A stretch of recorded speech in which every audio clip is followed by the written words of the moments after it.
नींद में डूबा छोटा बंदर। नमस्ते बच्चों, आपका फिर से स्वागत है।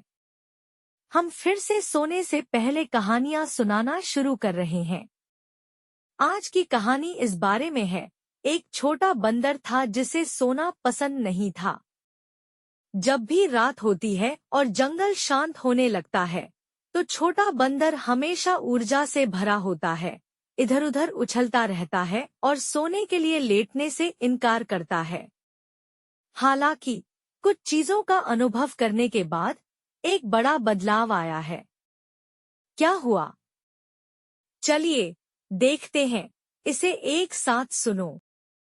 एक बार की बात है, एक छोटा बंदर था जिसे सोना पसंद नहीं था। जब सोने का समय होता तो वह जंगल में उछल-कूद करता और सोने से इनकार कर देता। छोटे बंदर को सुलाने के लिए उसकी माँ उसे कहानियां सुनाती, नर्सरी कविताएं गाती और गुदगुदी करती, लेकिन छोटा बंदर अभी भी बहुत ऊर्जावान था और कलाबाजी करता था, और फिर भी सोने से इनकार कर रहा था। बंदर की माँ थक गई थी, इसलिए उसने छोटे बंदर से कहा, छोटे बंदर, मम्मी और पापा को परेशान मत करो, हम सोने जा रहे हैं। तुम अकेले खेल सकते हो, अगर चाहो सो जाओ, अगर चाहो खेलो। छोटा बंदर बहुत खुश था क्योंकि अब वह बिना सोए स्वतंत्रतापूर्वक खेल सकता था। छोटे बंदर का घर एक बड़े पेड़ पर है, जिसकी शाखाएं और पत्तियां हरी भरी हैं। पेड़ पर उसके पड़ोसियों में माँ चिड़िया और उसका परिवार भी शामिल है। जब छोटा बंदर सोना नहीं चाहता तो वह बच्चे चिड़िया के साथ खेलने के लिए पेड़ की शाखा पर स्थित माँ चिड़िया के घर में चला जाता है। बच्चा पक्षी अभी कुछ ही दिन का था। इसकी चोंच पीली और पंख रोएदार हैं, और इसकी आंखें अभी पूरी तरह से खुली नहीं है। यह बस अपना मुंह खोलकर भोजन की तलाश में चहचहाता है। छोटे बंदर को प्यारा बच्चा पक्षी बहुत पसंद है। उसने माँ चिड़िया के घर का दरवाजा खटखटाया। दस्तक, दस्तक, दस्तक। चिरप, वह कौन है? माँ पक्षी ने पूछा। मैं एक छोटा बंदर हूँ, और मैं उस शिशु पक्षी के साथ खेलना चाहता हूँ। बच्चा पक्षी सो गया है। चलो कल खेलते हैं। चहचहाओ, माँ पक्षी ने कहा। छोटे बंदर के पास पेड़ पर झूलने और कलाबाजी करने के अलावा कोई विकल्प नहीं था। रात की हवा चली, और छोटे बंदर ने पत्तियों को सरसराहट की, और फिर गिरे हुए पत्तों को हवा के साथ उड़ने दिया। पत्ते हवा में फड़फड़ा रहे थे। चांदनी पेड़ों की चोटियों के बीच से छनकर आती थी और छोटे हवाई जहाजों की तरह उड़ जाती थी। छोटा बंदर बहुत खुश है। न सोना कितना अच्छा है। सुबह सुबह बंदर की माँ और पिता छोटे बंदर के लिए खाना ढूंढने जा रहे थे। बंदर की माँ ने कहा, छोटे बंदर, तुम रात को नहीं सोए, इसलिए तुम्हें दिन में भी नींद आएगी। बस घर पर इंतजार करो। माँ, मुझे नींद नहीं आ रही है। भोर हो गई है और मैं उस नन्हे पक्षी के साथ खेलना चाहता हूँ। छोटा बंदर शाखा पर चढ़ गया और माँ पक्षी के दरवाजे पर दस्तक दी। माँ चिड़िया ने छोटे बंदर से कहा, छोटे बंदर, कृपया बच्चे चिड़िया के साथ रहो। मैं बच्चे के लिए भोजन ढूंढने जा रही हूँ। छोटे बंदर ने सिर हिलाया और खुशी खुशी उस बच्चे पक्षी के साथ पेड़ पर रहने लगा। शिशु पक्षी ने अपना मुंह चौड़ा करके चहचहाते हुए भोजन मांगा। छोटे बंदर ने अपना एक पंजा पक्षी के मुंह में डाल दिया। छोटे पक्षी ने अपना पंजा मुंह में रखा, फिर उसे थूक दिया, फिर अपना मुंह पूरा खोला और चहचहाया। छोटे बंदर ने अपनी पूंछ का सिरा पक्षी के मुंह में डाल दिया। पक्षी ने उसकी पूंछ के सिरे पर चोंच मारी, अपने पंख फड़फड़ाए और मुंह खोलकर चहचहाया। छोटे बंदर ने चिड़िया के मुंह में एक छोटा पत्ता डाला। चिड़िया ने उसे अपनी जीभ से चाटा, अपना सिर हिलाया और मुंह खोलकर चहचहाती रही। इस समय एक भूखा बॉबकैट घास से धीरे धीरे पेड़ के तने पर चढ़ा और चिड़िया के घोंसले की ओर रेंगने लगा। पक्षियों की चहचहाहट सुनकर बॉबकैट के मुंह से लार टपकने लगी। हाँ, ये छोटे पक्षी हैं। ये ताजे और स्वादिष्ट होंगे, बॉबकैट ने चढ़ते हुए सोचा। लेकिन जल्द ही पहाड़ी बिल्ली को पता चला कि छोटा बंदर छोटी चिड़िया के साथ रह रहा है। उसने निराश होकर सोचा, छोटा बंदर बहुत ताकतवर है। वह छोटी चिड़िया की रक्षा करता है, इसलिए मैं उसे नहीं खा सकता। बॉबकैट्स बहुत निराश थे, लेकिन उन्होंने हार नहीं मानी। दूर एक पेड़ के तने पर बैठी हुई छोटा बंदर छोटी चिड़िया के साथ खेल रहा था और अपनी पूंछ की नोक से छोटी चिड़िया के सिर को छूना चाहता था। लेकिन अचानक पूंछ हिल नहीं सकी। छोटे बंदर ने आश्चर्य से कहा, मेरी पूंछ, तुम हिल क्यों नहीं रही हो? पूंछ ने हल्की सी आवाज की, मालिक, मुझे नींद आ रही है, मैं सोना चाहती हूँ। उसके बाद पूंछ सो गई। छोटा पक्षी अपना मुंह खोलकर चहचहाया। छोटा बंदर पक्षी को चिढ़ाने के लिए अपने पंजे से एक पत्ता उठाना चाहता था, लेकिन अचानक वह अपना हाथ नहीं उठा सका। हाथ, तुम इसे हिला क्यों नहीं सकते? मालिक, मुझे नींद आ रही है और मैं सोना चाहता हूँ, छोटे बंदर ने कहा, और फिर उसका हाथ भी सुन्न हो गया।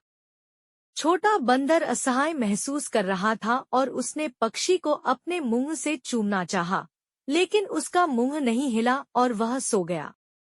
माँ चिड़िया अभी तक वापस नहीं आई है और नन्हा पक्षी भूख से रो रहा है, उसका मुंह खुला हुआ है। ची ची। छोटा बंदर, जिसके केवल पैर ही चलने के लिए बचे हैं, छोटी चिड़िया के करीब चला जाता है, उसे सांत्वना देने की पूरी कोशिश कर रहा है। लेकिन मेरे पैर भी सुन्न हो गए। छोटा बंदर अपना पूरा शरीर नहीं हिला सकता, सिवाय उसकी आंखों के, जो इधर-उधर घूम सकती हैं। छोटे बंदर के हाथ, पैर और मुंह सब सोए हुए थे। बॉबकैट ने दूर से बहुत देर तक देखा और पाया कि हालांकि पक्षी चहचहाता रहा, लेकिन छोटा बंदर नहीं हिला, मानो वह सो रहा हो। चालाक बॉबकैट फिर से पक्षी के घोंसले की ओर रेंगता हुआ चला गया। जल्द ही वह सावधानी से रेंगते हुए छोटे बंदर के पास पहुंचा और छोटे बंदर ने पहाड़ी बिल्ली को देख लिया। लेकिन वह हिल नहीं सकता था और केवल गुस्से से बॉबकैट को देख सकता था। बॉबकैट चौंक गया जब उसने देखा कि छोटा बंदर उसे बड़ी-बड़ी आंखों से घूर रहा है। हालांकि जल्द ही पता चल गया कि छोटा बंदर हिल नहीं सकता। पहाड़ी बिल्ली ने छोटे बंदर के चारों ओर चक्कर लगाया और गर्व से कहा, म्याऊ, तुम बहुत भाग्यशाली हो। यह एक बेवकूफ बंदर है, जिसकी केवल आंखें ही हिल सकती हैं। छोटा बंदर बहुत चिंतित और परेशान हो गया। वह जानता था कि अगली बार बॉबकैट पक्षी पर झपटेगा और बेचारा पक्षी बॉबकैट द्वारा खा लिया जाएगा। लेकिन मैं बिल्कुल भी हिल नहीं सका। छोटा बंदर पहाड़ी बिल्ली को घूर रहा था और इतना चिंतित था कि उसके आंसू निकलने ही वाले थे। ऐसा लग रहा था कि बॉबकैट को समझ आ गया था कि छोटा बंदर क्या सोच रहा है। उसने म्याऊं म्याऊं की और पक्षी पर झपट पड़ा। अपने दिल में छोटे बंदर ने हताश होकर खुद को आदेश दिया, मेरे पैर, जल्दी से उठो और बॉबकैट को लात मारो। मेरे हाथ, जल्दी से उठो और बॉबकैट को शाखा से मारो। लेकिन इसका कोई फायदा नहीं था, वह हिल नहीं सकता था कहीं भी।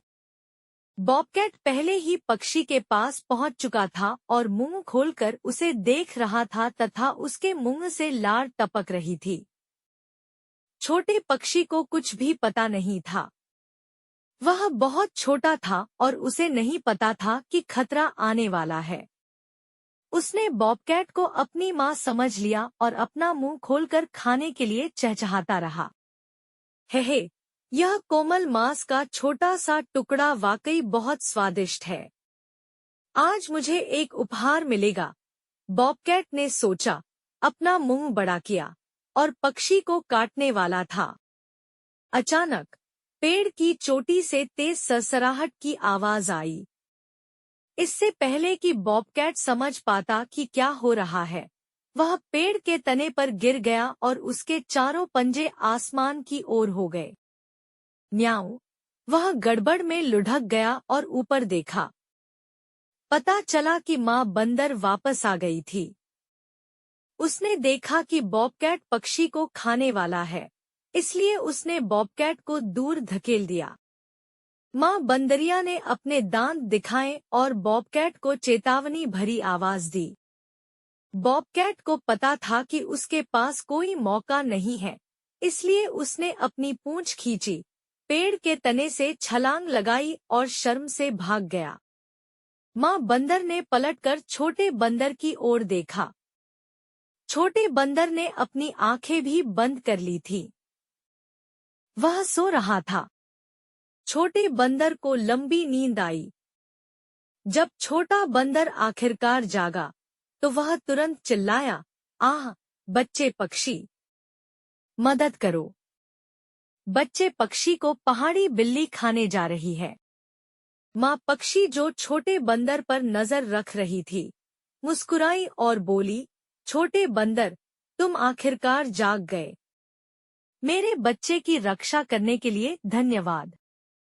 छोटे बंदर ने स्थिति को समझा और शर्म से कहा, लेकिन मैं सो गया था। अगर मेरी माँ सही समय पर वापस नहीं आती, तो बच्चा पक्षी खतरे में पड़ जाता। माँ चिड़िया ने कहा, चिंता मत करो, बच्चा चिड़िया ठीक है। धन्यवाद, माँ बंदर। छोटा बंदर अपने घर वापस आया और अपनी माँ को देखा। उसने कहा, माँ, आज बहुत खतरा है। मैं फिर कभी रात में नहीं खेलूंगा। तुम रात को क्या करते हो?